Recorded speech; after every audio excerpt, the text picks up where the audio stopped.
rutin yang dilakukan oleh Balai Besar Pengawas Obat dan Makanan di Makassar untuk melakukan pengawasan takjil selama bulan Ramadan.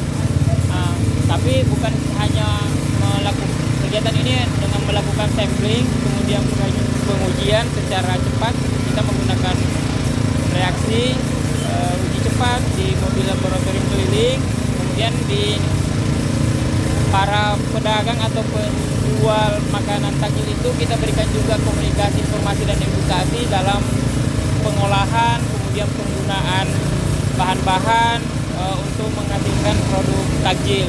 Selain itu juga kita sampaikan tentang bagaimana cara membungkus, bagaimana cara menyajikan, ya. Jadi hari ini ada yang ditemukan itu seperti ya, apa, Pak? untuk hari ini dari 10 sampel yang sudah kita sampling dan uji, tidak ditemukan yang mengandung bahan berbahaya. Jadi untuk pengujian hari ini kita menguji ada tidaknya kandungan bahan berbahaya seperti rodamin B, pewarna makanan, ya, yang memberikan warna merah, kemudian penggunaan formalin, penggunaan borax dan penggunaan metanil yellow. Itu bahan bahaya yang berbahaya yang tidak dibolehkan dalam makanan.